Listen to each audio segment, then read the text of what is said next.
श्रीमद् भागवत गीता अध्याय 14 प्रकृति के तीन गुण। भगवान श्री कृष्ण 14वें अध्याय में प्रकृति के तीनों गुणों का वर्णन करेंगे। तो हम आज इस वीडियो में जानेंगे कि वो प्रकृति के तीन गुण कौन से हैं। 7वें अध्याय से लेकर 12वें अध्याय तक श्री कृष्ण परम सत्य भगवान के विषय में विस्तार से बताते हैं। अब भगवान स्वयं अर्जुन को और आगे ज्ञान दे रहे हैं। यदि कोई इस अध्याय को दार्शनिक चिंतन द्वारा भलीभांति समझ ले तो उसे भक्ति का ज्ञान हो जाएगा। 13वें अध्याय में यह स्पष्ट बताया जा चुका है कि विनय पूर्वक ज्ञान का विकास करते हुए भव बंधन से छूटा जा सकता है। यह भी बताया जा चुका है कि प्रकृति के गुणों की संगति के फलस्वरूप ही जीव इस भौतिक जगत में बद्ध है। जब इस अध्याय में भगवान स्वयं बताते हैं कि वे प्रकृति के गुण कौन कौन से हैं, वे किस प्रकार क्रिया करते हैं, किस तरह बांधते हैं और किस प्रकार मोक्ष प्रदान करते हैं, इस अध्याय में जिस ज्ञान का प्रकाश किया गया है उसे अन्य पूर्ववर्ती अध्यायों में दिए गए ज्ञान से श्रेष्ठ बताया गया है। इस ज्ञान को प्राप्त करके अनेक मुनियों ने सिद्धि प्राप्त की है और वे बैकुंठ लोक को प्राप्त हुए हैं। जब भगवान उसी ज्ञान को और अच्छे ढंग से बताने जा रहे हैं, यह ज्ञान अभी तक बताए गए समस्त ज्ञान योग से कहीं अधिक श्रेष्ठ है और इसे जान लेने पर अनेक लोगों को सिद्धि प्राप्त हुई है। अतः यह आशा की जाती है कि जो भी इस अध्याय को समझेगा उसे सिद्धि प्राप्त होगी। तो दोस्तों, हम जानते हैं इस अध्याय में भगवान श्री कृष्ण अर्जुन को तीनों गुणों में क्या बताते हैं जिससे हमें सिद्धि प्राप्त हो सके। तो दोस्तों, वीडियो में आगे चलते हैं।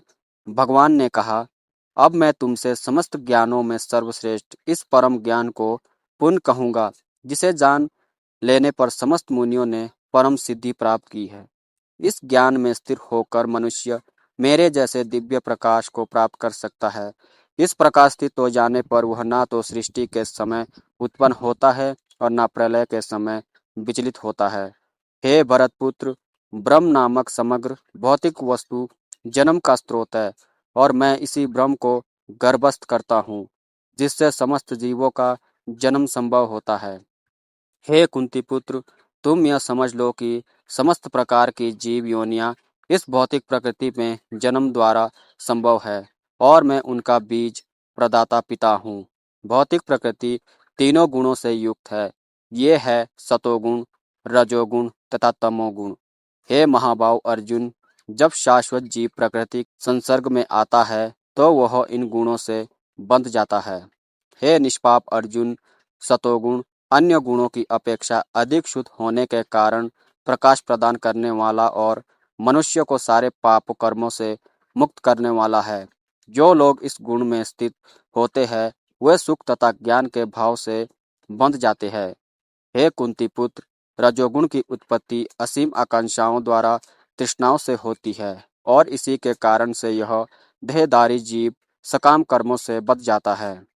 हे भरतपुत्र, तुम जान लो कि अज्ञान से उत्पन्न तमोगुण समस्त देहधारी जीवों का मोह है। इस गुण के प्रतिफल पागलपन, प्रमाद, आलस तथा नींद है जो बद्ध जीव को बांधते हैं। हे भरतपुत्र, सतोगुण मनुष्य को सुख से बांधता है, रजोगुण सकाम कर्म से बांधता है और तमोगुण मनुष्य को ज्ञान को ढककर उसे पागलपन में बांधता है। हे भरतपुत्र, कभी कभी सतोगुण, रजोगुण तथा तमोगुण को परास्त करके प्रधान बन जाता है तो कभी रजोगुण सतोगुण को तमोगुण को परास्त कर देता है और कभी ऐसा होता है कि तमोगुण सतोगुण तथा रजोगुण को परास्त कर देता है।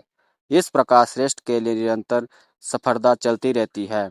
सतोगुण की अभिव्यक्ति को तभी अनुभव किया जा सकता है जब शरीर के सारे द्वार ज्ञान के प्रकाश से प्रकाशित होते हैं।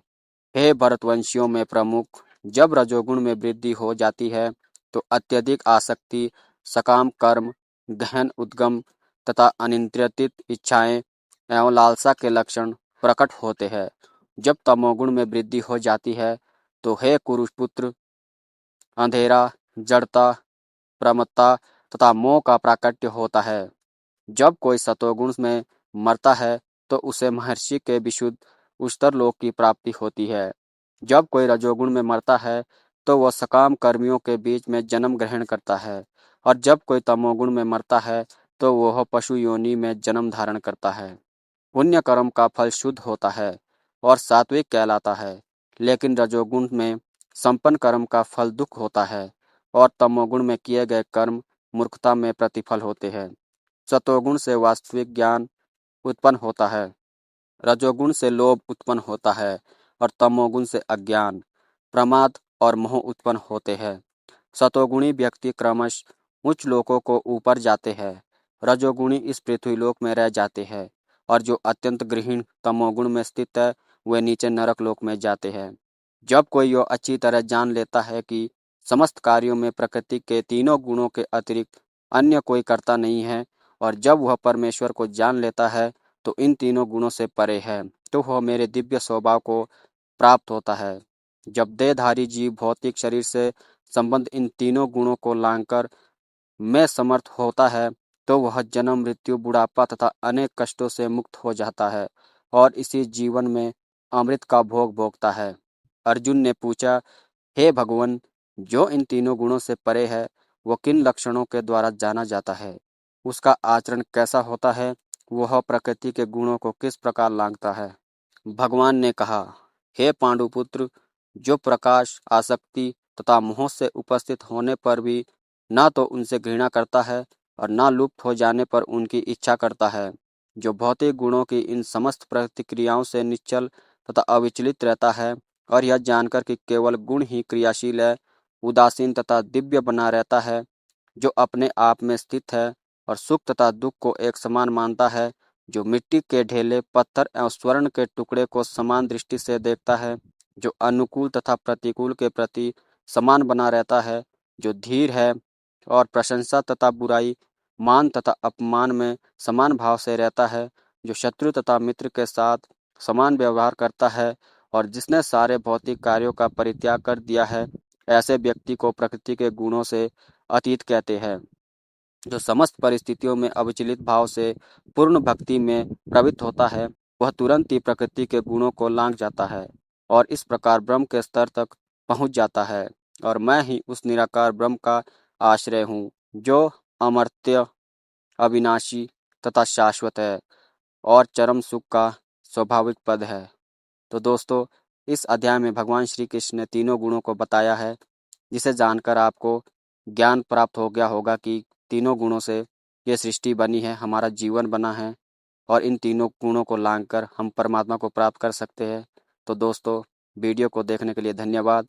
मिलते हैं दोस्तों अगली वीडियो में। जय श्री कृष्ण।